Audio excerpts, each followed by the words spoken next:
Dan rahmatnya kita bisa bertemu kembali dalam kajian online bersama Ustaz kita, Ustaz Firanda Andirja Hafizahullah Ta'ala. Salawat dan salam semoga tercurahkan kepada junjungan kita Rasulullah SAW, dan semoga salawat bersambung kepada keluarga beliau, kepada istri-istri beliau, anak-anak beliau, para sahabat dan semua orang yang mengikuti jejak beliau sampai akhir zaman kelak. Alhamdulillah kita udah sampai di rukun iman, yaitu beriman kepada hari akhir. Pada bahasan yang pertama pekan kemarin kita sudah membahas ada tingkatan di tingkatan tiga proses di beriman kepada hari akhir, itu dari alam barzakh, padang mahsyar, dan nanti insya Allah kita akan bahas surga dan neraka. Kita telah menuntaskan di alam barzakh. Sebenarnya ini secara global karena Ustadz telah memberikan kajian yang lebih detail di kajian beliau yang rutin. Jadi kalau antum dan antuna ingin lebih detail tahu kajian proses-proses di alam barzakh, bisa lihat di kajian beliau di medsos Ustadz Firanda Andirja. Hari ini kita akan meneruskan kajian yang kemarin telah sampai di proses-proses di hari kebangkitan, yaitu tentang ditiupkannya sangsakala dan tanda-tanda hari kiamat besar dan kecil. Sekarang insya Allah kita akan membahas setelah itu, yaitu di kejadian yang ada di padang mahsyar. Tapi sebelumnya kita dengarkan dulu protokol yang akan disampaikan Bang Andri. Padahal Bang Andri untuk bacakan protokol. Jazakallahu khair Bang Dodi. Ya, sebelum kita memulai kajian kita, ada sedikit maklumat yang kami harapkan untuk semua untuk bisa mengikutinya.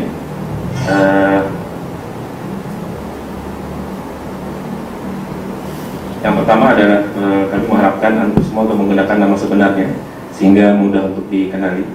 Kemudian mematikan fitur audio dan video, atau juga mematikan mikrofon antum saat join dan saat kajian berlangsung. Kemudian mendengarkan kajian dan berusaha untuk mencatat. Insya Allah sesi tanya jawab akan ada di akhir kajian, dan kami harapkan pertanyaan yang disampaikan untuk disesuaikan dengan tema pada hari ini. Kepada Ikhwan dipesankan kembali untuk melakukan fitur video dan audio saat sesi tanya jawab nanti.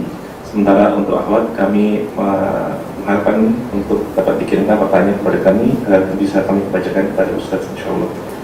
Yang terakhir adalah menghargai sesama dalam ikut kajian dan berharap mendapatkan keridhaan Allah Subhanahu wa Ta'ala, sehingga ilmu ini menjadi barokah bermanfaat bagi kita semua di dunia dan di akhirat kelak. Amin Allahumma amin. Demikian Bang Dodi karena teman pada antum. Jazakallahu khair. Tapi untuk mempersingkat waktu, kita persilakan Ustaz Firanda untuk memulai kajian. Pada Ustaz. Bismillahirrahmanirrahim. Assalamualaikum warahmatullahi wabarakatuh. Alhamdulillahi ala ihsanih wa syukru lahu ala taufiqihi wa amtinani wa asyhadu an la ilaha illallah wahdahu la syarika lahu ta'ziman li sya'ni asyhadu anna Muhammadan abduhu wa rasuluhu ila ridwanih. Allahumma salli alaihi wa ala alihi wa sahbihi wa sallam. Amma ba'd, ikhwan dan akhwat yang dirahmati Allah Subhanahu wa taala. Kita lanjutkan bahasan kita tentang hari kiamat, yaitu hari di mana kita akan dikembalikan kepada Allah Subhanahu wa taala. Allah berfirman, wattaqu yawman turja'una fihi ila Allah. Takutlah kalian kepada suatu hari di mana kalian akan dikembalikan kepada Allah Subhanahu wa taala. Hari itu akan kita temui seluruhnya. Nabi sallallahu alaihi wasallam di antara doa sebelum tidur, Nabi baca, Allahumma qini adzabak yauma tab'atsu ibadak. Ya Allah, lindungilah aku dari azabmu tatkala engkau membangkitkan hamba-hambamu. Hari tersebut adalah hari di padang mahsyar, ketika bumi diganti dengan bumi yang lain. Yauma tubaddalul ardu ghairal ardi was samawat. Hari di mana bumi digantikan dengan bumi yang lain, kemudian langit digantikan dengan langit yang lain. Wa barazu lillahil wahidil qahhar. Maka orang-orang pun keluar untuk bertemu dengan Allah Subhanahu wa taala. Bumi tersebut akan menjadi didatarkan oleh Allah Subhanahu wa taala sebagaimana firman Allah Subhanahu wa taala, wa yas'alunaka 'anil jibal faqul yansifuha rabbi nasfa fayadharuha qa'an safsafa la tara fiha 'iwajan wala amta. Mereka bertanya kepada engkau tentang gunung, katakanlah gunung tersebut akan dicungkil, dicabut oleh Allah Subhanahu wa taala, kemudian Allah menjadikan bumi menjadi qa'an. Qa'an itu suatu dataran yang datar ya. Kemudian tidak ada tinggi, tidak ada rendahnya, semua datar. Ya, makanya Allah mengatakan la takhfa minkum khafiyah ya. Yauma idzin tu'radun, hari di mana kalian akan dipaparkan di hadapan Allah Subhanahu wa taala, tidak ada sesuatu pun yang tersembunyi. Makanya Nabi sallallahu alaihi wasallam bersabda ya tentang padang mahsyar, yaitu manusia dikumpulkan di suatu padang ala ardin bayda afra laisa fiha ka kursatin naqi laisa fiha ma'lamun li ahad. Kata Nabi, manusia semua akan dibangkitkan dalam suatu padang yang putih, tapi dia tidak putih seperti susu, tapi putih kemerah-merahan, ka kursatin naqi, seperti gandum yang bersih yang tidak tercampur dengan yang lainnya, seperti warna gandum. Laisa fiha ma'lamun li ahad, tidak ada satu tanda apapun di bumi tersebut. Tidak ada pelang, tidak ada jalan, tidak ada pohon, tidak ada lembah, tidak ada sungai, tidak ada gunung, datar semuanya. Tidak ada yang bisa sembunyi, tidak ada goa, tidak ada sumur. Maka manusia semua akan dikumpulkan di atas padang tersebut. Kemudian matahari akan turunkan turun syams ala qadri mil ya. Matahari diturunkan dalam jarak 1 mil ya. Manusia pun dibangkitkan setelah ditiupkan sangkakala yang kedua. Kata Allah Subhanahu wa taala, "Tsumma nufikha fihi ukhra." Kemudian ditiupkan sangkakala yang kedua, fa idzahum qiyamun yanzurun. Tiba-tiba mereka kemudian keluar dari kuburan-kuburan mereka dan mereka pun berdiri menanti kedatangan Allah Subhanahu wa taala. Dibangkitkannya manusia ketika itu dalam kondisi tidak berpakaian ya. Dalam kondisi tidak beralas kaki. Kata Nabi sallallahu alaihi wasallam, "Yuhsyarun nasu yaumal qiyamati hufatan uratan ghurlan buhman." Manusia dikumpulkan pada hari kiamat di padang mahsyar dalam kondisi tidak memakai alas kaki, uratan tidak berpakaian, ghurlan belum disunat, buhman tidak membawa apa-apa. Ya, tidak ada sepeser harta pun yang mereka bawa. Kemudian Nabi membacakan firman Allah Subhanahu wa taala, "Kama bada'na awwala khalqin nu'iduh." Sebagaimana kami memulai penciptaan, kami ulangi lagi. Ya, manusia ketika diciptakan, dikeluar dari perut ibunya, tidak berpakaian, belum disunat, tidak memakai alas kaki, tidak membawa apa-apa, demikian pula ketika mereka dibangkitkan.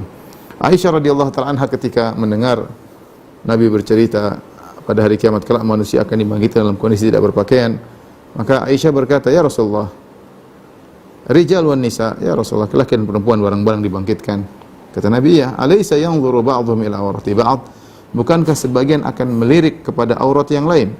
Kata Nabi sallallahu alaihi wasallam, "Al-amru asyaddu min an yanzura ba'dhum ila awrati ba'd." Perkaranya lebih dahsyat sampai-sampai seorang tidak akan sempat untuk melihat aurat yang lainnya, ya.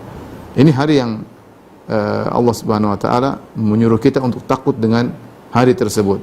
Yauma yaj'alul wildana shiba, hari di mana Allah menjadikan anak-anak kecil beruban. Seandainya ada anak kecil bertemu dengan hari tersebut, saking dahsyatnya rambutnya bisa langsung beruban. Wattaqu yawman turja'una fihi ila Allah. Takutlah pada hari di mana kalian dikembalikan kepada Allah Subhanahu wa taala. Hari yang dijanjikan oleh Allah Subhanahu wa taala. Ya, hari yang dijanjikan oleh Allah Subhanahu wa taala. Qul innal awwalina wal akhirin lamajmu'una ila miqati yaumin ma'lum. Kata Allah Subhanahu wa taala, katakanlah al-awwalin wal akhirin, seluruh manusia dari yang awal sampai yang terakhir, lamajmu'una ila miqati yaumin ma'lum, semuanya akan dikumpulkan dalam suatu janji yang telah ditentukan oleh Allah Subhanahu wa taala. Yaitu dikumpulkan di padang mahsyar. Setelah manusia dibangkitkan dalam kondisi tidak berpakaian, ya, kemudian yang pertama kali dikasih pakaian adalah Ibrahim alaihissalam. Kata Nabi sallallahu alaihi wasallam, "Awwalu man yuksa minal khalaiq Ibrahim." Yang pertama dikasih pakaian adalah Ibrahim alaihissalam. Sebenarnya mengatakan kenapa? Ada beberapa sebab disebutkan, namun di antara sebab kata mereka karena Ibrahim alaihissalam pernah dibuka bajunya untuk dilemparkan dalam lautan api, dan dia pernah dibuka bajunya karena Allah Subhanahu wa taala dan merangka membela agama Allah Subhanahu wa taala. Maka di padang mahsyar kelak dia yang pertama kali dipakaikan baju oleh Allah Subhanahu wa taala, ya. Maka ketika dibangkitkan berbagai macam model manusia, ya, dibangkitkan berbagai macam model manusia. Orang-orang beriman secara umum dibangkitkan dengan wajah berseri-seri, ya. Ada ketakutan, tapi di sana ada mereka tetap saja ada rasa aman, ya. Allah berikan kepada mereka, dan dinampakkan amalan-amalan mereka. Sebagaimana disebut dalam hadis, ada di antara mereka yang bangkit dalam kondisi keluar darahnya, yaitu orang-orang yang mati syahid, ya, dibangkitkan dalam kondisi masih berdarah lukanya, sampai Nabi SAW mengatakan al-launu launud dam wa rihu rihul misik, bahwasanya warna-warna darah, tetapi aromanya adalah aroma minyak kasturi, ya. Kemudian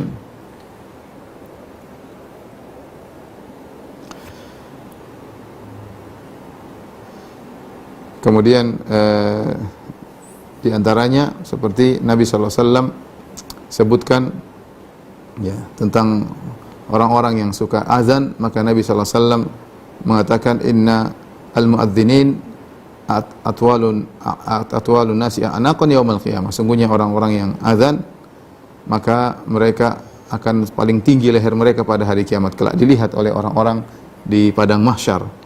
Ya, Allah muliakan mereka. Kenapa? Karena mereka selama ini meninggikan kalimat-kalimat Allah, maka pada tersebut mereka diperlihatkan oleh Allah, orang semua mengenal mereka.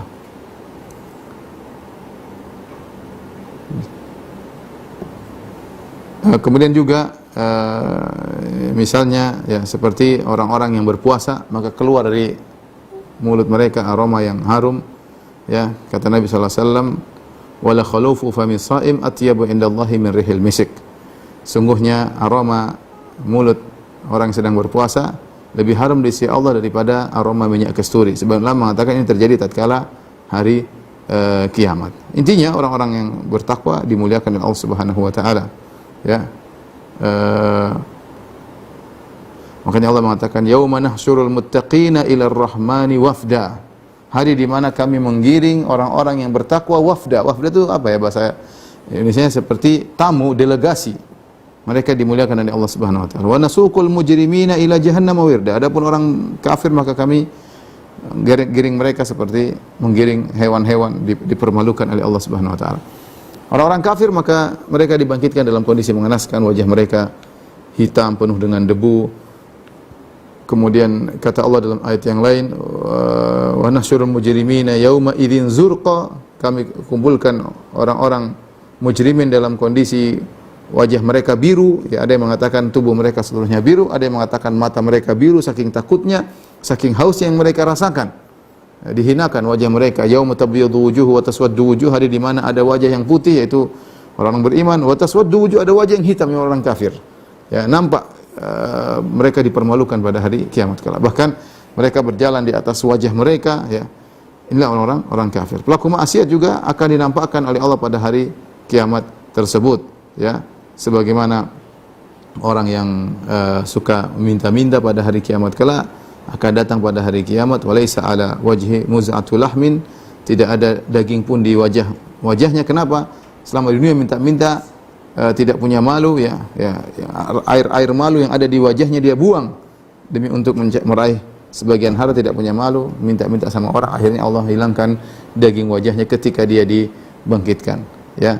Seperti seorang lelaki yang memiliki istri dua, kemudian dia tidak adil pada hari kiamat kelak, maka dia akan dibangkit dalam kondisi wasyikuhu ma'il, badannya miring. Kenapa dia tidak adil kepada dua istrinya? Itu dinampakkan. Bayangkan seorang suami yang tidak adil kepada dua istrinya saja, badannya dimiringkan, orang lihat pada hari kiamat, dipermalukan oleh Allah Subhanahu wa taala. Bagaimana lagi dengan kezaliman yang lain yang dilakukan oleh manusia di atas muka bumi ini, ya. Ya, betapa banyak kezaliman, makan harta orang, ya, membunuh orang, dan yang semuanya akan dinampakkan oleh Allah pada hari kiamat kelak tersebut. Inilah hari yang sangat dahsyat. Ketika manusia dibangkitkan pertama kali, mereka bingung, ya. Makanya Allah Subhanahu wa taala mengatakan yakhrujuna minal ajdathi ka'annahum jaradun muntashir. Mereka keluar dari kuburan seperti jaradun muntashir, seperti belalang yang berhamburan. Karena bingung mereka kemana, karena tiba-tiba mereka di mana, mereka tidak tahu apa yang harus mereka lakukan, ya. Seperti jaradun muntashir, seperti belalang yang bertaburan. Kemudian mereka diarahkan. Kata Allah, yauma yattabi'una ad-da'iya la iwajalah wa khashi'atil aswatu lirrahmani fala tasma'u illa hamsa. Ya, kata Allah Subhanahu wa taala, kemudian ada suara yang menyeru kepada mereka, ya. Mereka mengikuti suara tersebut, ya. Mereka yauma idh yattabi'una ad-da'iya, maka mereka menyeru mengikuti suara, diarahkan la iwajalah, mereka tidak ke kanan tidak ke kiri. Mereka menuju digiring ke padang mahsyar oleh suara tersebut, ya. Ya. Wa khashi'atil aswat, maka pada hari itu tidak ada suara yang kedengaran, semuanya ketakutan. Fala tasma'u illa hamsa, tidak kau dengar kecuali hanya bisik-bisik di antara mereka. Enggak ada yang berani ngomong. Hamsa dia mengatakan hanya sekedar kau dengar suara kaki mereka yang berjalan. Hamsa itu adalah suara onta ketika berjalan di pasir. Hampir-hampir tidak kedengaran langkah kakinya. Kenapa dia langkah kaki di padang pasir? Jadi hening, tenang, semua orang takut ketika hari tersebut, ya. Tidak ada yang berani ngomong. Hari tersebut hari yang sangat dahsyat. Muhti'ina ila da', mereka tunduk kepada suara tersebut. Yaqulul kafiruna hadza yaumun asir. Orang-orang kafir berkata inilah hari yang berat bagi kita. Ini kondisi awal ketika orang dikumpulkan, ya, untuk mengalami banyak proses yang terjadi pada hari kiamat kelak di padang mahsyar. Telah kita sebutkan pada pertemuan lalu, padang mahsyar atau proses hari akhir. Kita berbicara tentang sebelum padang mahsyar, kemudian apa yang terjadi padang mahsyar, kemudian surga dan neraka. Jadi kita akan bahas kejadian-kejadian di padang mahsyar.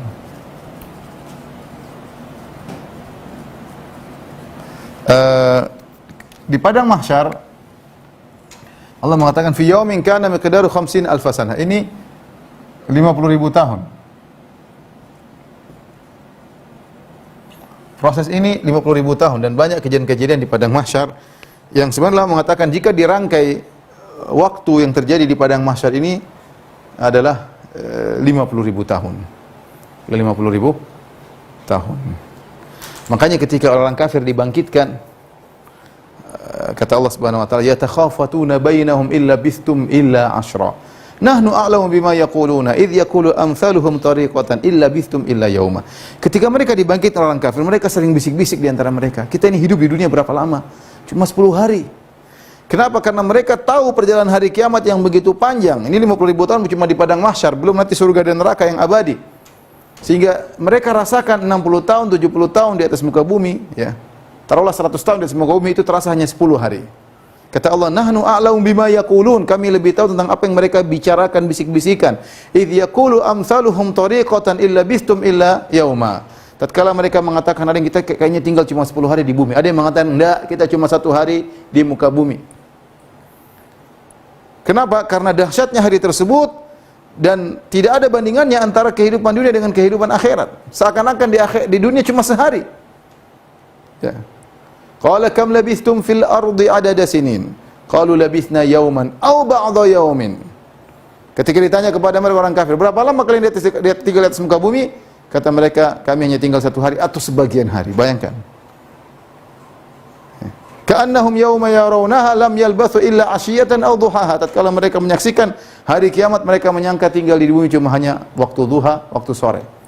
Jadi kita harus sadar bahwasanya tahapan kehidupan kita di padang mahsyar sangat panjang yang berujung pada kehidupan yang abadi surga atau neraka, ya. Berikut ini beberapa kejadian-kejadian di padang mahsyar, ya, yang mungkin bisa kita urutkan. Tadi sudah kita jelaskan kondisi ketika dibangkitkan.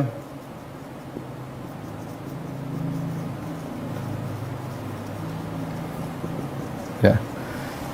Tadi sudah disebutkan dalam kondisi telanjang, kemudian dipakai baju oleh Allah Subhanahu wa taala dalam kondisi bingung, kemudian mengikuti suara menuju ke arah padang mahsyar. Dan pendapat yang benar bahwasanya yang dibangkitkan bukan cuma manusia, bahkan hewan-hewan juga dibangkitkan, ya. Ya, seperti firman Allah Subhanahu wa taala, wa idzal wuhusyu husyirat, tatkala hewan-hewan buas dibangkitkan, dikumpulkan di padang mahsyar. Demikian juga kata Allah Subhanahu wa taala, wa min dabatin fil ardi wa la ta'irin yatiru bi janahihi illa umamun amsalukum ma faratna fil kitabi min syai' thumma ila rabbihim yuhsyarun. Kata Allah, tidak ada binatang melata, tidak ada juga hewan burung yang mengepakkan kedua sayapnya, kecuali mereka juga umat-umat seperti kalian. ma faratna fil kitabi min syai' tsumma ila rabbihim yusyarun, kemudian mereka akan dikembalikan di padang mahsyar kepada Rabb mereka. Jadi dibangkitkan cuma manusia, dibangkitkan hewan-hewan juga dibangkitkan, hari yang sangat mengerikan pada hari tersebut. Kemudian di antaranya kejadian matahari diturunkan, ya.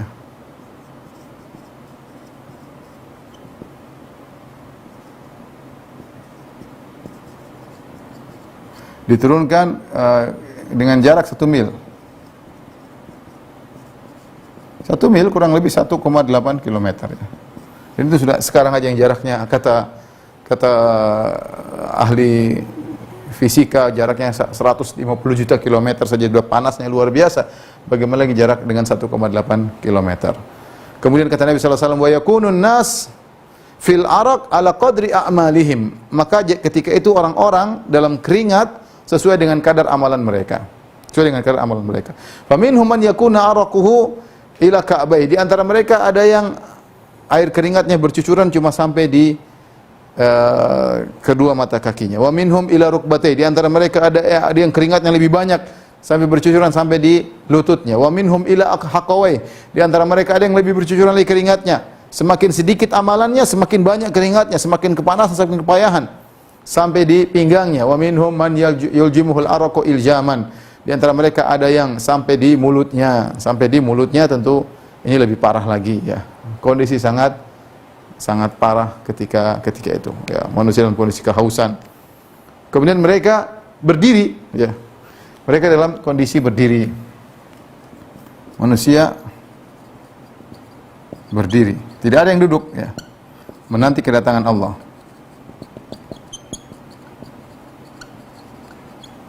Menanti kedatangan Allah. Jadi semuanya berdiri.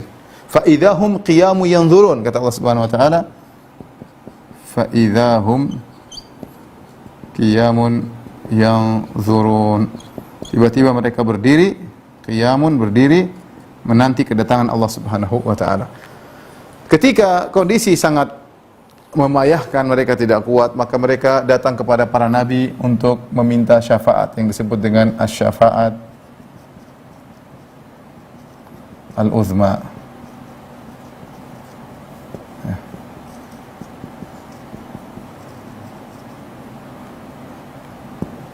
Syafaat al-uzma, ya. Ini yang orang-orang pun datang kepada Nabi Adam alaihissalam, ya. Kemudian mereka berkata, ya Adam anta abul bashar, wahai Adam, sungguhnya engkau adalah nenek moyang manusia. Khalaqakallahu biyadaihi wa asjada laka malaikatah. Allah telah menciptakan engkau dengan kedua tangannya. Allah menyuruh malaikat sujud kepadamu. Amatar rahmah nahnu fi, tidak kau lihat bagaimana kondisi kami. Ala tashfa'lana inda rabbik, tidakkah kau, ya, memberi syafaat bagi kami di sisi Allah agar Allah datang segera mulai persidangan. Orang-orang dalam kondisi sulit, dalam kondisi menderita, ya. Maka ada mengatakan ketika itu, ya, aku pernah melanggar, ya. Ya Rabbi qad ghadiba al-yawma ghadaban lam yaghdab mithlahu qablahu wala ba'dahu. Rabbku sedang murka pada hari ini. Rabbku tidak pernah murka sebelumnya seperti ini dan tidak akan pernah murka setelahnya seperti hari ini. Sungguhnya dia telah melarangku untuk mengikuti suatu pohon dan aku melanggarnya. Nafsi, nafsi, kata para ulama. Adam berkata, saya juga butuh syafaat, bukan cuma kalian.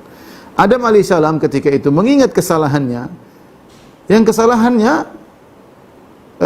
dia sudah bertobat darinya. Bahkan dia sudah diampuni oleh Allah Subhanahu wa taala. Fataba alaih, kata Allah, Allah terima taubatnya. Tetapi meskipun dosa tersebut sudah diterima taubatnya oleh Allah, membuat Adam tidak pede untuk memberi syafaat. Bahkan dia mengatakan, aku sendiri butuh syafaat. Hari yang sangat dahsyat, Allah sedang murka. Idhabu ila ghairi, pergilah kepada nabi yang lain. Idhabu ila Nuh, pergilah ke Nabi Nuh. Nabi Nuh juga minta uzur, tidak bisa. Ya, dia pernah mendoakan, ya, keburukan bagi kaumnya untuk ditimpa dengan banjir bandang, ya. Kemudian dia bilang pergi kepada Nabi yang pergilah mereka kepada Nabi Ibrahim. Nabi Ibrahim juga minta uzur, kata Nabi Ibrahim, saya pernah berdusta 3 kali, yang dusta tersebut semuanya karena Allah. Tapi dia tidak pede untuk memberi syafaat. Kemudian mengatakan idhabu ila ghairi, pergilah kepada Nabi Musa. Mereka kepada Nabi Musa juga dipuji, engkau kalimullah, engkau istafakallah, Allah pilih engkau berbicara langsung dengan Allah tanpa perantara, tanpa malaikat Jibril, wahai Musa.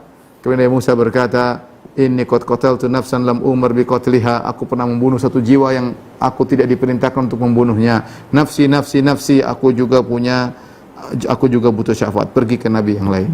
Idhabu ila Isa, pergilah ke Nabi Isa. Nabi Isa tidak bisa juga, pergilah kepada Nabi Muhammad. Akhirnya orang pergi kepada Nabi Muhammad, maka Rasulullah SAW kemudian sujud di hari tersebut, sujud, kemudian Nabi memuji Allah Subhanahu wa taala dengan pujian-pujian yang Nabi belum bisa saat ini. Kata Nabi, "Fayuftah alayya bimahamid la uhsinaha al-yaum," atau al-an. Aku dibukakan oleh Allah pujian-pujian bagaimana cara memuji Allah. Mungkin diberitahukan sifat-sifat Allah yang lain yang terindah, ya, yang aku sekarang tidak bisa memuji Allah dengan pujian tersebut. Nanti pada saatnya Allah ajarin aku. Nabi sujud lama di bawah arsy, maka Allah mengatakan, "Ya Muhammad irfa' ra'sak," wahai Muhammad angkatlah kepalamu. "Wasal tu'tah," mintalah kau akan dikabulkan. "Washfa' tusyaffa," maka berilah syafaat, kau akan diberi syafaat. Itu yang disebut dengan asyafaatul uzma. Syafaat ini tujuannya apa? Tujuannya adalah untuk agar Allah segera datang untuk memulai persidangan, ya. Karena manusia menunggu dengan penantian yang sangat memayahkan pada hari tersebut, ya. Ibarat kita kalau kita mau masuk dalam ruang sidang, hakimnya nggak datang-datang, sementara kita disuruh tunggu di luar, kepanasan terik matahari, gelisah, nggak tahu apa yang terjadi bagi diri kita, ingin segera di sidang, ya. Terik panas yang luar biasa. Akhirnya Allah Subhanahu wa taala datang untuk menyidang manusia, ya. Di hari yang sangat panas tersebut ada sebagian hamba-hamba Allah yang bahagia, yang dinaungi dengan naungan Allah Subhanahu wa taala, sebagaimana di antaranya seperti Rasulullah SAW bersabda, "Sab'atun yudhilluhumullah fi yaumin la dhilla illa dhilluh." 7 golongan yang Allah naungi pada hari kiamat yang dinaungi kecuali naungan Allah. Imam yang adil, pemuda yang tumbuh dalam ketaatan kepada Allah, 2 orang yang bersahabat karena Allah, mencintai karena Allah, berpisah karena Allah, kemudian lelaki yang hatinya rindu untuk sering ke masjid. Yang kelima, lelaki yang dirayu oleh seorang wanita cantik jelita dan kaya raya, kemudian dia berkata, "Aku takut kepada Allah," dia tolak rayuannya. Yang keenam, lelaki yang dia bersedekah dengan tangan kanannya, dia sembunyikan sampai-sampai tangan kirinya tidak tahu apa yang disembunyikan oleh tangan kanannya, benar-benar dia sembunyikan amal solehnya. Yang ketujuh, seorang yang dia bersendirian, kemudian dia ingat Allah, maka dia pun menangis. Ini 7 golongan yang Allah naungi pada hari kiamat tersebut, sehingga mereka tidak begitu merasa kepanasan pada hari tersebut. Seperti juga dalam hadis yang lain, Rasulullah SAW bersabda, "Kullu mri'in tahta dhilli sadaqatihi yaumal qiyamah hatta yaqdiyallahu bainan nas," atau kama qala Nabi SAW. Setiap orang akan berada di bawah naungan sedekahnya sampai Allah mulai persidangan. Maka sungguh bahagia orang yang banyak sedekah. Semakin banyak sedekah, maka semakin banyak naungannya yang menaunginya, sehingga dia merasa rindang, merasa teduh pada hari yang sangat panas tersebut. Hari di mana kita masing-masing butuh dengan teduhan pada hari tersebut. Demikian juga Rasulullah SAW mengatakan tentang Iqra'u az-Zahrawain, kata Nawawi, bacalah 2 surat, yaitu surat Al-Baqarah, surat Ali Imran. Fa innahuma ya'tiyani yaumal qiyamati ka'annahuma ghayayatan atau ghamamatan, ya, atau faraqan, ya. Kata Nabi SAW, bacalah surat Al-Baqarah dan surat Ali Imran, sehingga sungguhnya 2 surat itu akan datang seperti mendung atau seperti awan yang akan menaungi. Ini di antara ibadah-ibadah yang jika orang lakukan tadi, dia akan ternaungi pada hari yang sangat mengerikan tersebut. Baik, kita lanjutkan. Setelah syafaat, maka datanglah Allah Subhanahu wa taala, ya.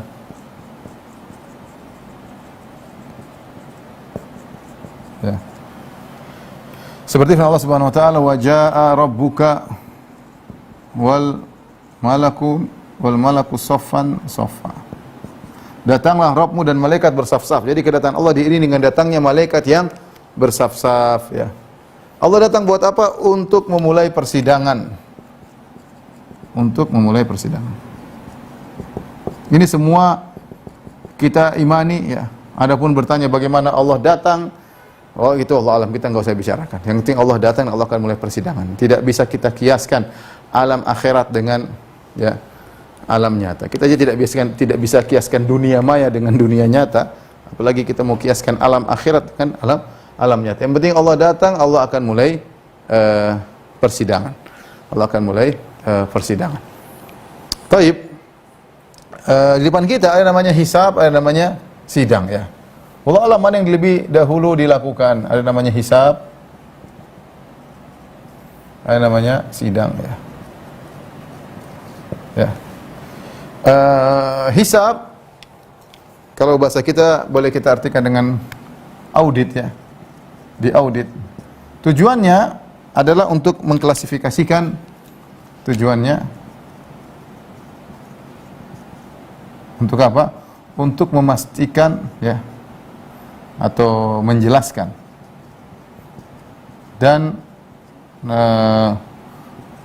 mengkelompokkan antara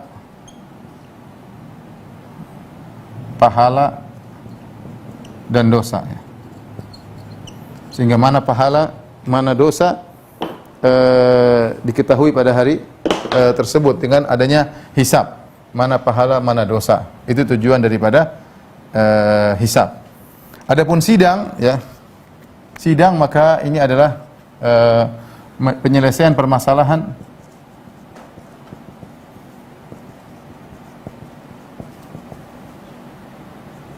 antara orang-orang yang bersengketa. Antara orang-orang yang bersengketa.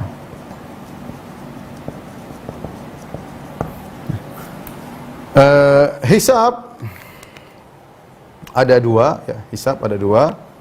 Para ulama mengatakan hisab ada dua.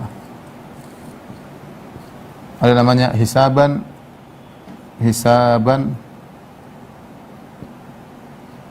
yasiran. Ada hisaban asiran. Hisab yang ringan, hisab yang berat. Hisab yang ringan, hisab yang berat.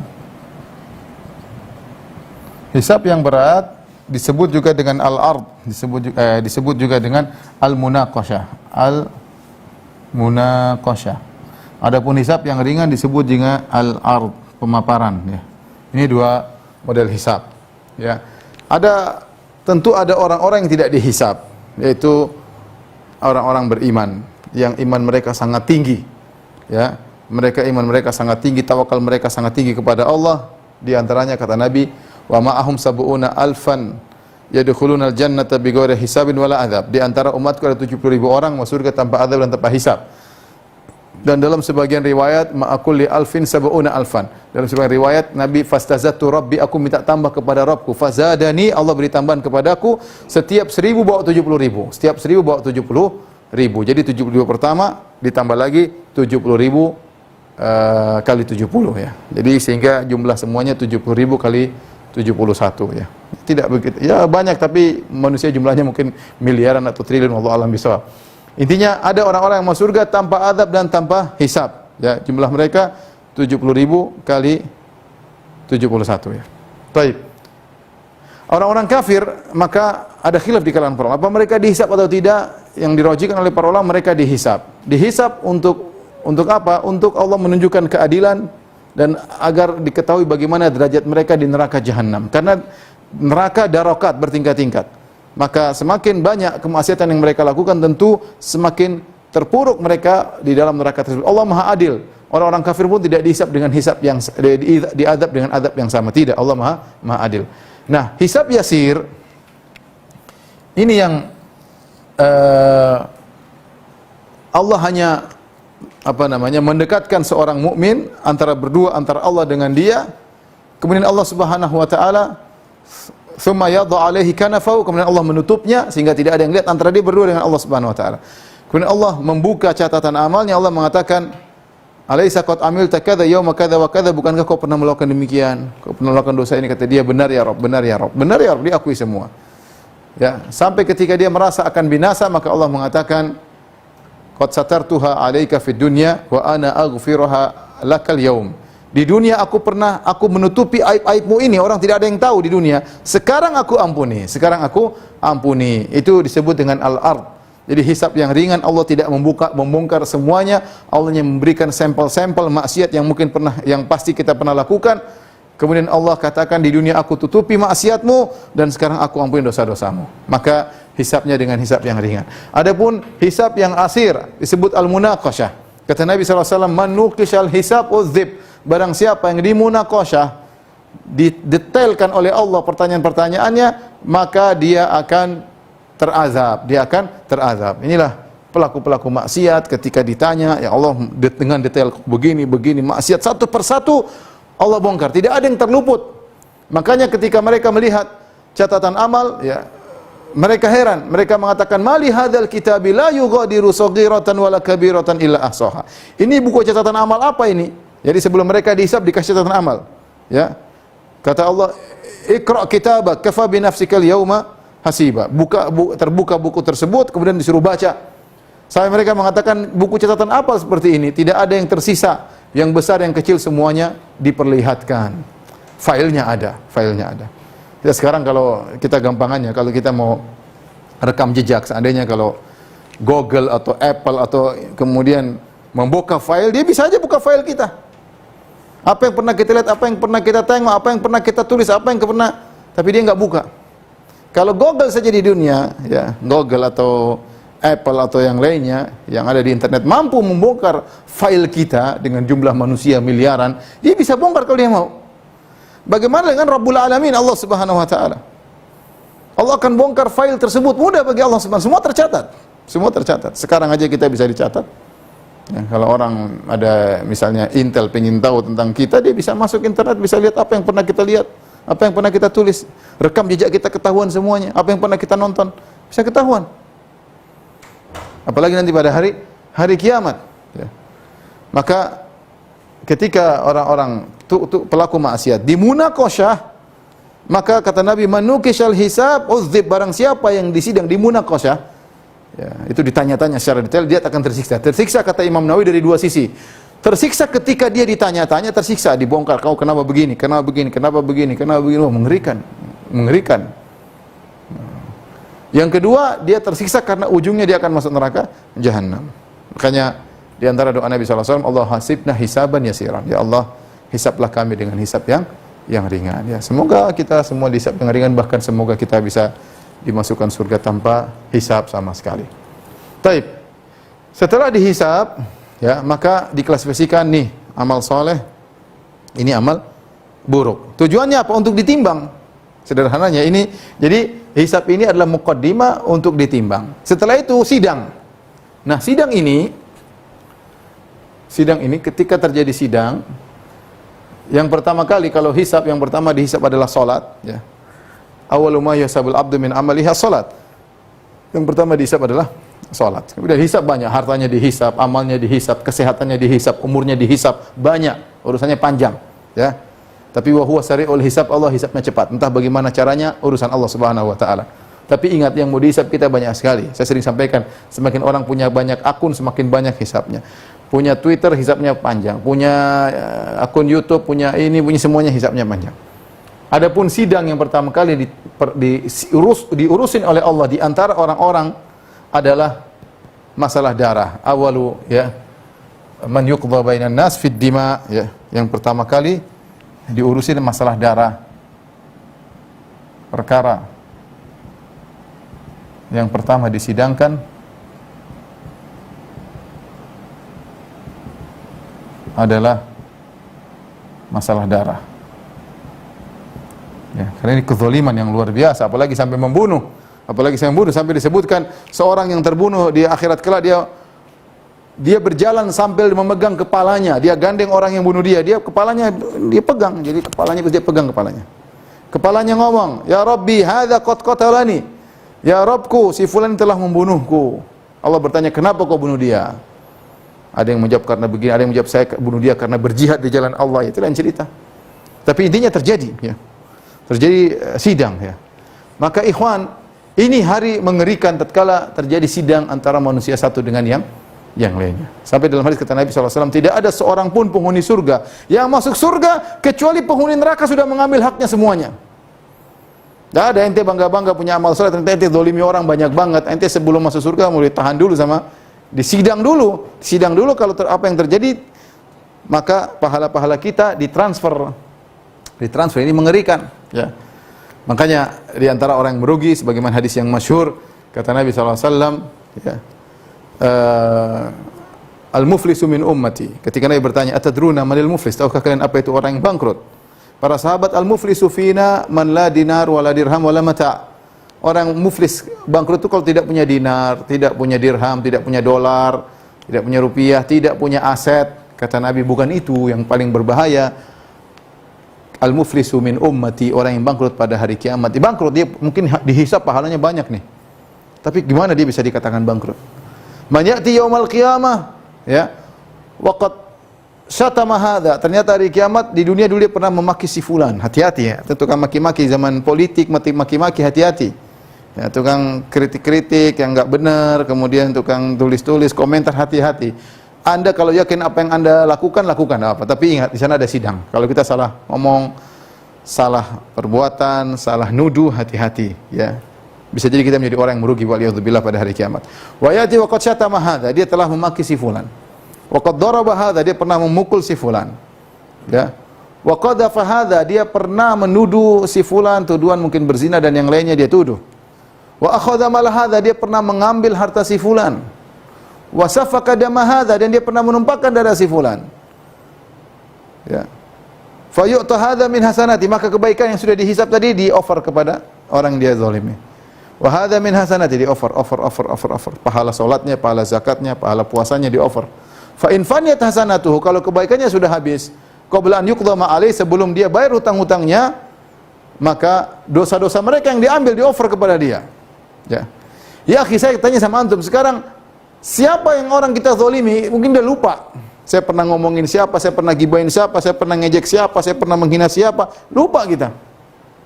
Sejak kita dewasa, sejak kita balik, sekarang saya umur sudah 40, dari balik sampai sekarang, ya, sudah 25 tahun, apa yang saya lakukan banyak saya lupa.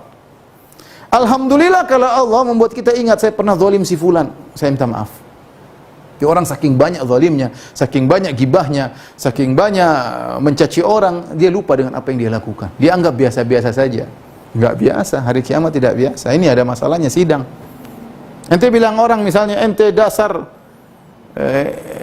misalnya ente dasar goblok, ente dasar gini, ente dasar pendek, ente dasar hina-hinaan lah, fisiknya apanya kayak. Nanti hari kiamat ada urusannya. Tenang aja.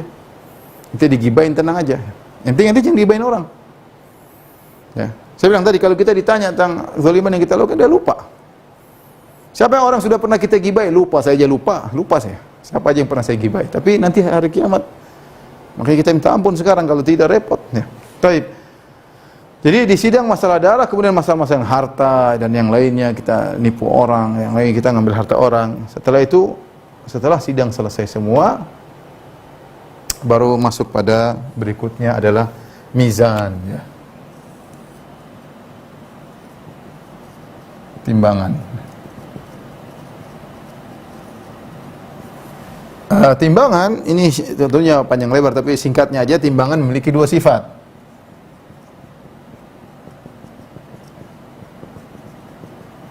Yang pertama adalah adil, yang kedua detail.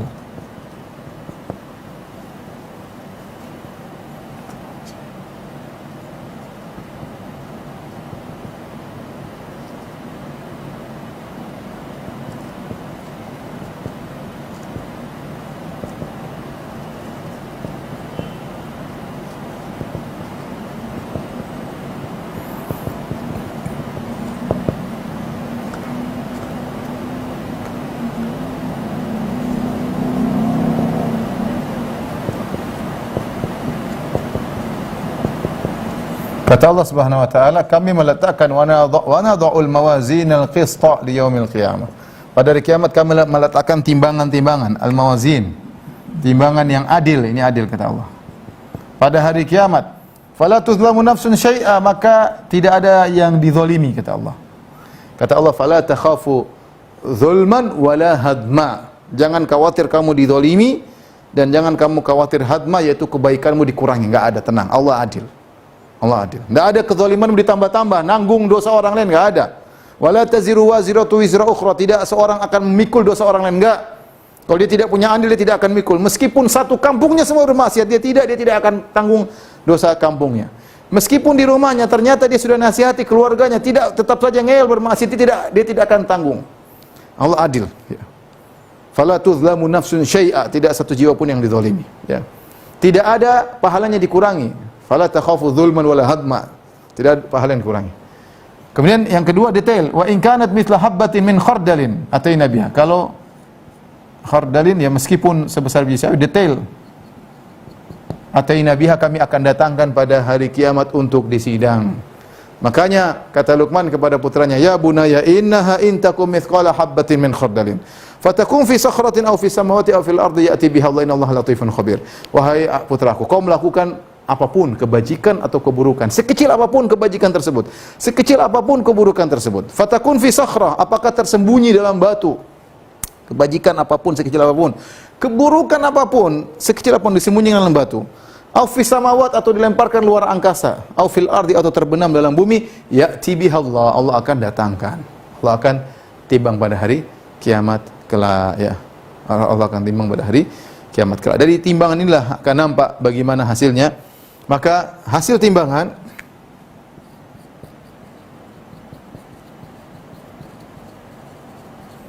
ada 3 kemungkinan. Pertama, lebih berat kebajikan.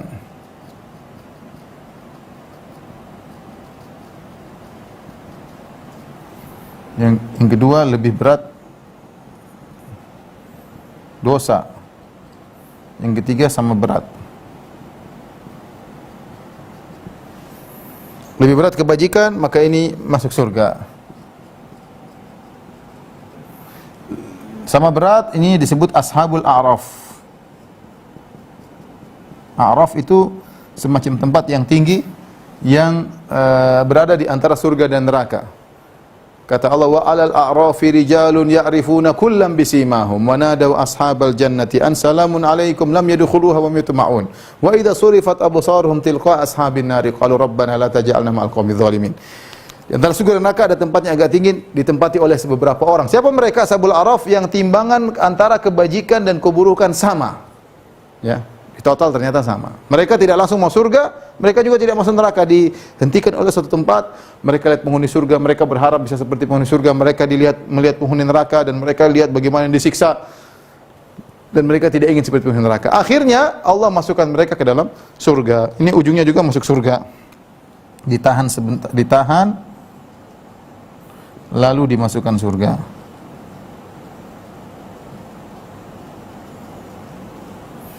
Kalau lebih berat dosanya bagaimana? Maka ini ada 2 kemungkinan, ya.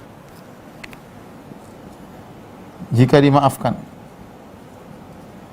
oleh Allah Subhanahu wa taala atau dapat syafaat, bisa masuk surga.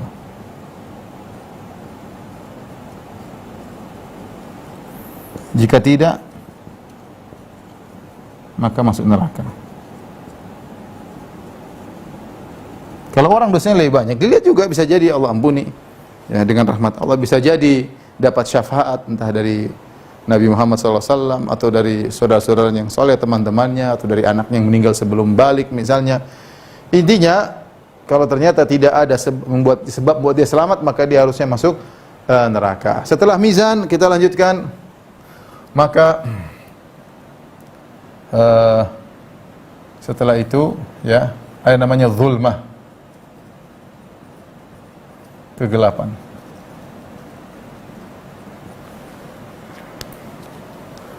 Kata Nabi ketika ditanya, "Aina nas yauma tubaddal ardu ghairal ard?" Wahai Rasul, di mana manusia ketika bumi diganti bumi yang lain? Itu di padang mahsyar. Kata Nabi, "Hum fi dzulmah dunal jisr." Mereka berada dalam kegelapan sebelum sirat. Mereka berada dalam kegelapan sebelum sirat, ya. Di depan sini ada sirat. Jembatan, ya. Taib. Orang-orang kafir, adapun orang-orang kafir, manusia terbagi 2, ya. Orang-orang kafir yang KTP-nya bukan Islam langsung masuk neraka. Tidak lewat sirat, langsung direct ke neraka. Adapun orang-orang KTP Islam, dalam hal ini mukmin dan munafik, maka mereka lewat sirat. Lewat sirat. Ya. Maka kemudian orang-orang beriman dan orang-orang munafik dikasih cahaya dalam kegelapan. Mereka lewat sirat. Sementara sirat, sebagaimana kita jelaskan, ya, alamat ini jahannam. Ada jembatan. Sirat adalah jembatan. Alamat ini jahannam, di bawahnya ada neraka jahannam, sini neraka. Di ujungnya surga. Ya. Maka harus melewati sirat menuju surga. Ini gampang sederhananya demikian. Maka orang-orang dikasih cahaya oleh Allah Subhanahu wa taala, munafik, ya, dan orang mukmin. Tinggal mereka ini aja yang dikasih cahaya. Yang KTP-nya Islam, mukmin dan munafik. Ketika orang-orang munafik sudah senang dikasih cahaya, tiba-tiba Allah redupkan cahaya mereka. Allah redupkan cahaya mereka. Orang-orang beriman cahayanya masih ada. Orang munafik cahayanya hilang. Maka mereka pun kaget, cahaya mereka hilang. Kata mereka kepada orang beriman, "Unzuruna naktabis min nurikum." Wahai orang beriman, tunggu kami ingin dibagi cahaya. Qila irji'u wara'akum, maka dikatakan kepada mereka, ada suara yang mengatakan, "Irji'u wara'akum." Pulanglah kalian ke arah belakang. Faltamisu nura, carilah cahaya di belakang. Akhirnya mereka orang munafik pada mundur cari cahaya. Ketika mereka terpisah dari orang beriman, mereka mau cari cahaya di belakang, fadriba bainahum bisurin lahu bab. Tiba-tiba ada semacam pagar atau dinding yang menghalangi antara orang munafik dengan orang beriman. Maka orang beriman lebih dahulu melewati sirat, ya. Melewati sirat, maka ada 3 model yang melewati sirat. Ada yang langsung masuk surga, ada yang tercabik-cabik terlebih dahulu baru kemudian masuk surga, dan ada yang tercabik kemudian masuk neraka, yaitu orang-orang beriman yang harus diazab dulu baru nanti masuk surga belakangan, ya. Baru kemudian setelah itu yang lolos lewat sirat, maka mereka dihentikan suatu jembatan lain namanya Qantarah. Situ orang-orang yang masuk surga dikumpulin dulu sebelum masuk surga. Buat apa? Untuk menghilangkan kedengkian di antara mereka yang mungkin terjadi ketika mereka disidang. Ketika mereka disidang mungkin mereka dongkol-dongkolan, ya. Sebelum masuk surga dibersihkan dulu hati mereka. Wa naza'na ma fi sudurihim min ghillin. Kami cabut segala kedongkolan, kejengkelan hati mereka sehingga mereka masuk dalam surga dalam hati yang sangat bersih. Adapun yang masuk neraka, maka mereka tersiksa dalam neraka jahanam. Orang kafir abadi, orang beriman sampai pada waktunya. Demikian saja yang mungkin saya sampaikan secara singkat tentang kejadian di padang mahsyar. Yang total kejadian tersebut dari sejak dibangkitkan sampai di Qantarah, kata para ulama adalah 50.000 tahun. Terasa lama bagi orang-orang yang kafir, namun kata para ulama datang dalam hadis, namun sanadnya saya rasa dipermasalahkan. Tapi mereka istiqnas, berusaha menyatakan berdasarkan hadis tersebut orang-orang beriman merasa lebih cepat, ya, dibuat merasa lebih cepat pada hari tersebut, berbeda dengan orang-orang kafir yang mereka merasa sangat lama sekali. Wallahu a'lam bishawab. Kalau ada yang bertanya saya persilahkan.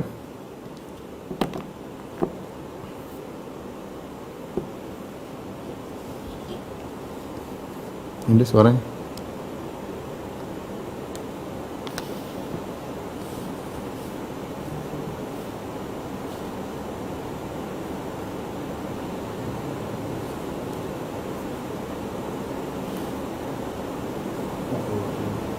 Halo? Sebentar Mas. Nggak kedengaran.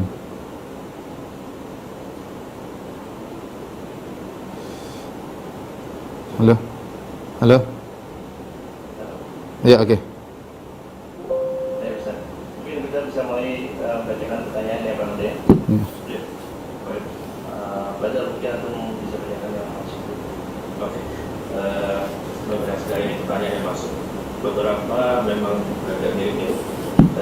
Anda bacakan dulu yang agak mirip mengenai tadi disebutkan Ustaz mengenai surah Al-Baqarah dan Al-Imran.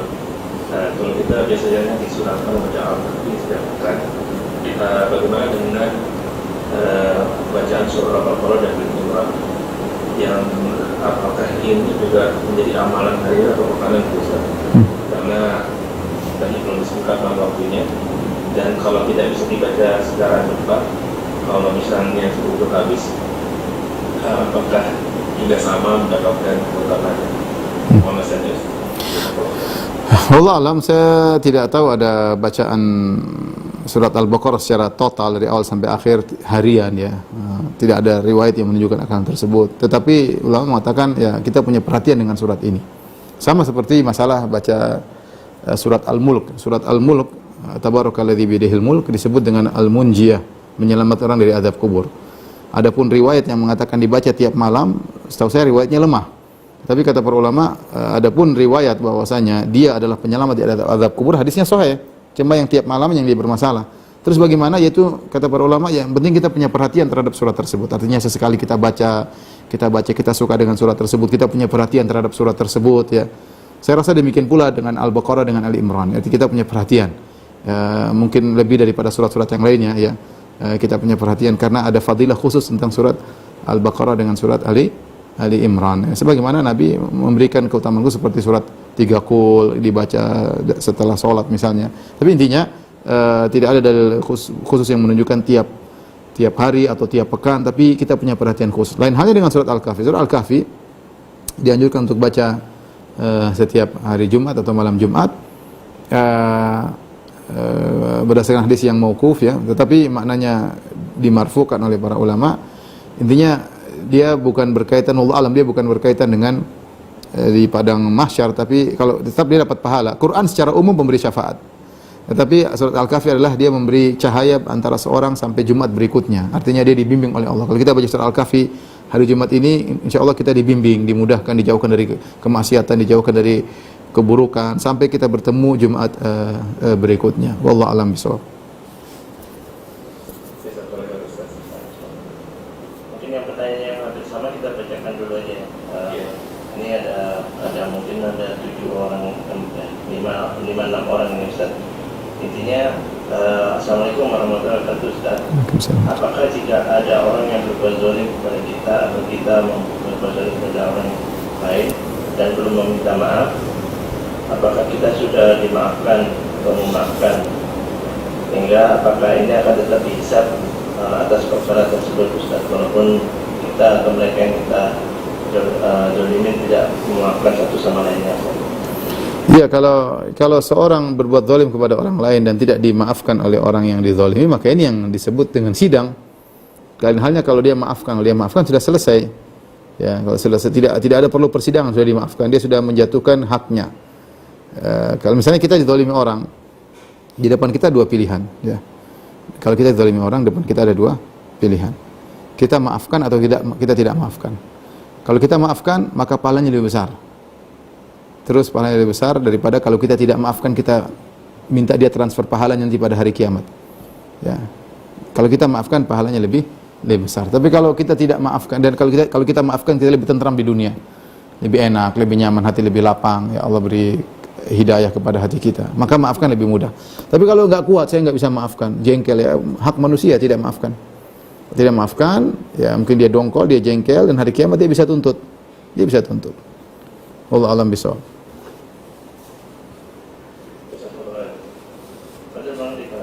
Ini ada lagi pertanyaan yang mirip-mirip. Ini ada 2 pertanyaan hampir sama. Mungkin tidak langsung berhubungan, tapi ada hubungannya masalah di bangsa. Jadi apakah dalam keseharian kita sering main media sosial, Instagram, Facebook, TikTok, dan sebagainya. Paling juga kalau misalnya sekarang ada negara lain yang biasa menghibati orang lain, misalnya ngomongkan orang belakang, misalnya juga kalau kita di media sosial tidak terbukti gunakannya fitnah. Bagaimana ini pertanggungjawabannya di akhir kiamat nanti, Ustaz? Apakah ini juga termasuk ini pertanggungjawabkan atau tidak?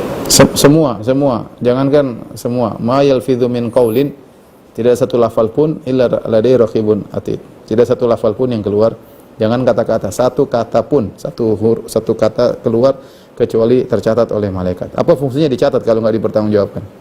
Malaikat kurang kerjaan, nyatat-nyatat doang. Semua dicatat, berarti ada pertanggungjawaban. Jangankan satu lafal, satu lirikan, ya. Ya'lamu kha'inatal a'yun. Allah tahu lirikan mata. Semua yang kita lihat semua akan dihisab pada hari kiamat kelak. Ya, Allah Maha Adil. Ya, kalau kebaikan pun demikian, sama keburukan demikian, kebaikan juga demikian. Kita berkata tutur kata manis kepada orang, kita membuat hatinya senang, kita menghormati dia, kita mendengarkan kalau dia lagi ngomong. Ini semua ada catatannya. Enggak ada yang terbuang, ya. Wallahu a'lam bishawab.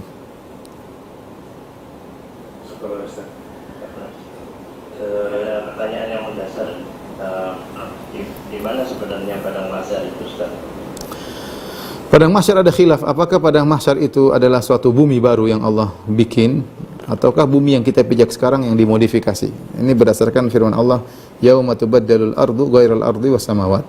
Hari di mana bumi diganti dengan bumi yang lain dan langit dengan langit yang lain. Apakah diganti ini adalah dihancurkan yang ada kemudian diganti dengan yang lain atau yang ada dimodifikasi?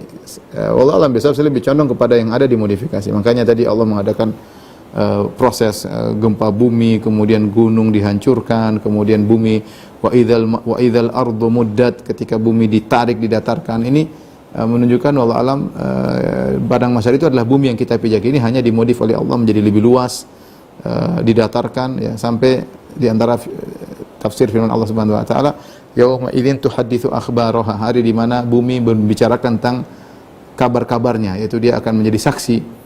Kenapa kita sebenarnya mengatakan kenapa kita kalau kita sholat Id kita pergi dari tempat yang beda pulang ke tempat yang beda, agar bumi yang kita pijak akan menjadi saksi. Ya, berarti bumi itu hadir di padang mahsyar, yaitu yang kita pijak. Makanya saya lebih condong pada pendapat bahwasanya padang mahsyar adalah bumi yang kita pijak ini cuma dimodif oleh Allah Subhanahu wa taala. Ini masih ada pertanyaan hampir juga nih, Bang Doni. Masalah dosa yang dilakukan anak-anak kita. Jika anak-anak itu ditanyakan atau kesalahan atas dosa-dosanya, apakah orang tua juga bertanggung jawab atas dosa anak-anak kita? Semuanya Allah Maha Adil. Siapa yang punya andil dalam dosa tersebut, dia bertanggung jawab. Kalau dia tidak punya andil, dia tidak bertanggung jawab. Kalau dia membuat andil pada anaknya, dia ngajarin anaknya nonton film misalnya, dia ngajari anaknya main musik, ya, dia ngajari anaknya untuk, ya, dia tanggung jawab, ya. Tapi kalau dia tidak pernah ngajarin anaknya, atau dia dulu pernah mengajarin tapi dia tidak tahu, selang dia bertobat, dia berucap menasihati anaknya, maka ya sudah, dia sudah bertobat, berusaha nasihat anaknya. Tapi kalau dia tidak punya andil dalam kerusakan anaknya, ya maka dia tidak bertanggung jawab. Sebagaimana Nuh alaihissalam tidak bertanggung jawab atas kafirnya anak dan istrinya. Wallahu a'lam bishawab. Ini yang berkaitan dengan syubhat juga ada menarik juga. Assalamualaikum warahmatullahi wabarakatuh, Ustaz. Saya bertanya, bagaimana menghadapi syubhat orang-orang yang sering mengatakan nggak apa-apa bermaksiat, nanti ya, kalau kita beristighfar Allah akan mengampuni dan Allah mengampuni. Setiap perbuatan baik akan menghapus perbuatan buruk. Apakah perkataan mereka selalu terngiang-ngiang di pikiran anak sebagai pelaku? Banyak hal. Banyak hal. Pertama, kita istighfar. Istighfarlah dengan taubat. Istighfar mohon ampun. Allah bisa terima, Allah bisa tidak terima. Taubat syaratnya harus menyesal. Nah, kalau menggampangkan maksiat gimana menyesal? Enggak apa-apa. Nah, itu namanya enggak menyesal. Itu namanya berencana bermaksiat, tidak menyesal ya. Nah, jadi kalau taubat harus menyesal. Kalau enggak menyesal tidak diterima taubatnya. Menyesal, bertekad untuk tidak mengulangi. Kemudian apakah kita senantiasa bisa beristighfar? Belum tentu. Betapa banyak orang mungkin pikirannya seperti itu, tapi hatinya lalai, kemudian dia bermaksiat, semakin hitam hatinya, akhirnya tidak beristighfar. Dia pun lalai untuk beristighfar. Ya kita bilang Allah Maha Pengampun, Allah Maha Penyayang. Benar kalau kita bermaksiat, kita bertobat, maka Allah akan ampuni. Kita istighfar semoga Allah ampuni. Tapi kita jangan mengatakan kepada orang tenang aja maksiat saja, enggak boleh begitu. Itu haram, berarti ngajakin orang bermaksiat. Ya, itulah kenapa ketika saudara-saudara Nabi Yusuf ketika ingin membunuh Yusuf, memasukkan Yusuf alaihissalam dalam sumur, mereka mengatakan demikian. Wa takunu min ba'di qauman salihin. Kita buang aja Yusuf atau bunuh aja, setelah itu kita bertobat kata. Jadi itu malah menggampangkan orang bermaksiat. Itu salah satu tipuan syaitan. Yang harusnya kita takut kepada Allah. Kalau kita terus bermaksiat, kita istighfar dalam kondisi takut kepada Allah. Ya, kita enggak tahu kapan dicabut nyawa kita oleh Allah Subhanahu wa taala ya. Wallahu a'lam bishawab. Ini ada juga pertanyaan yang berbeda memang yang masuk ke PPKR. Ada pertanyaan mengenai kesalahan dan apakah kita perlu minta maaf. Jadi begini Ustaz, jika dulu kita pernah ghibah atau zalim, tapi kita tidak ingat siapa saja yang pernah kita zalimi, tapi kita pernah ingat momen ghibah atau zalim tanpa sengaja atau sengaja, apakah bisa terima taubatnya? Kalau kita tahu orangnya dan dia tidak tahu kita zalimi dia, tidak tahu kita gibahin dia, maka tugasnya kita memperbaiki citranya dan kita mendoakan dia agar Allah mengampuni dia dan mengampuni kita. Tapi kalau dia sudah tahu kita gibahin dia, tidak ada cara kecuali kita datang ke dia minta maaf. Jadi orang yang kita gibahin ada dua kondisi. dia tahu kita menggibahi dia. Kalau dia tahu kita menggibahi dia, maka kita terpaksa harus datang minta maaf, bagaimanapun caranya. Kalau dia tidak maafkan, ya itu resiko. Tinggal kita benar-benar bertobat kepada Allah. Semoga Allah mengampuni dosa-dosa kita, karena itu kezaliman. Dan kalau nuntut di akhirat, semoga nanti urusan Allah. Tapi yang jelas kita berusaha, jangan menggampangkan. Yang kedua, kalau kita gibahi dia, dan dia tidak tahu kita gibahin dia, nggak usah kita lapor-lapor. Cukup kita memperbaiki citranya, kita puji dia, dan kita mohon ampun buat kita dan buat dia. Wallahu a'lam bishawab. Baik, 2 pertanyaan lagi Mas Dodi, jangan banyak-banyak. Anda mewakili suara ibu-ibu dari Umahat, ada Baik. dari Umahat. Apakah 7 golongan itu yang dinaungi Allah Subhanahu wa taala saat kiamat kebanyakan hanya untuk laki-laki saja, Ustaz? Enggak, itu semuanya berlaku pada wanita. Semuanya berlaku pada wanita, kecuali lelaki yang hatinya terikat dengan masjid. Itu yang mungkin wanita, kata para ulama, tidak berlaku. Adapun yang lainnya, pemimpin yang adil, ya sama. Bisa jadi wanita, misalnya dia kepala sekolah misalnya, atau dia membawahi sebagian, ini jadi pemimpin, ya. Ini bisa aja wanita dalam konteks yang kecil, yang mungkin kepala sekolah perempuan misalnya, atau kepala tahfidz misalnya, sekolah tahfidz seperti itu. Yang lainnya seperti saling mencintai karena Allah, perempuan juga masuk. Wanita yang masih muda kemudian dia bertumbuh di atas ketaatan kepada Allah juga masuk. Terus wanita yang dirayu laki-laki tampan dan ganteng dan kaya raya, dia tidak mau, juga termasuk. Wanita yang menyembunyikan amal solehnya juga termasuk. Wanita yang bersendirian ingat Allah juga termasuk. Cuma masalah tadi yang lelaki yang hatinya terikat ke masjid, maka ini mungkin wanita nggak masuk dalam poin ini. Tapi hukum asalnya berlaku bagi wanita juga. Tapi pertanyaan terakhir. Padahal Bang Ded, Pamungkas. Ini mungkin juga mirip-mirip pertanyaannya. Ini masalah meminta maaf dan belum dimaafkan, Ustaz. Jadi pertanyaannya, bagaimana kalau kita pernah menzolimi atau kita dizolimi, terus berusaha memaafkan dan berusaha menjalin hubungan baik lagi, dan orang yang dizolimi sulit untuk melupakan perbuatan yang telah menzolimi dia. Kemudian yang orang menzolimi berusaha untuk meminta maaf tapi tidak dimaafkan oleh yang dizolimi. Bagaimana harus dilakukan? Ya itu makanya jangan suka zalimi orang, itu resikonya. Kalau tidak dimaafkan ya urusannya hari kiamat ya. Tapi kalau kita sudah berusaha, pertama saya bilang kalau minta maaf yang benar, datang baik-baik. Jangan sudah salah kemudian sombong. Kalau saya salah maafin saya, jangan gitu. Benar-benar saya minta maaf, kirim kue kalau dia tolak dia blokir, cari cara yang lain, susun kata-kata. Itu namanya berusaha. Kalau kita sudah berusaha semaksimal mungkin kemudian tidak maafkan, ya sudah serahkan kepada Allah, mau diapain. Ya nanti Allah mudah-mudahan kita nggak tahu di akhirat kelak. Tapi kita berusaha dulu. Ya. Kalau sudah berusaha, fattaqullaha mastata'tum. Bertakwalah kepada Allah semampunya. Ya. Tapi demikian saja kajian kita. Insyaallah kita. Satu lagi Ustaz. Oh ya, silakan. Ada. Jazakallah, Bang Dodi. Ustaz, afwan Ustaz, ini Ustaz mengenai soal bagaimana menggabungkan 2 nas hadis dari Jabir bin Abdullah yang menyatakan bahwa tidak ada amalan seorang pun yang bisa memasukkannya ke dalam surga dan menyelamatkannya dari neraka, tidak juga dengan kecuali dengan rahmat dari Allah. Sementara di surat Al-Zukhruf kan dinyatakan itulah surga yang dikaruniakan untuk kalian disebabkan amal soleh kalian dahulu di dunia. Terus yang ini yang penting Itu nanti deh. Kalau kita minggu depan. Yang pertama, ini 2 pertanyaan apa 1 pertanyaan? Sudah bonus, harusnya 1 aja, jangan 2.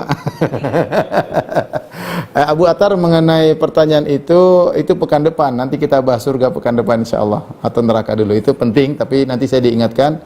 Itu karena perlu pembahasan. Pertanyaan penting, tapi kita tunda pekan depan insyaallah ketika kita membahas tentang apa? Surga. Wallahu a'lam bishawab. Ya, demikian saja. Wabillahi taufiq wal hidayah. Assalamualaikum warahmatullahi wabarakatuh. Waalaikumsalam warahmatullahi wabarakatuh.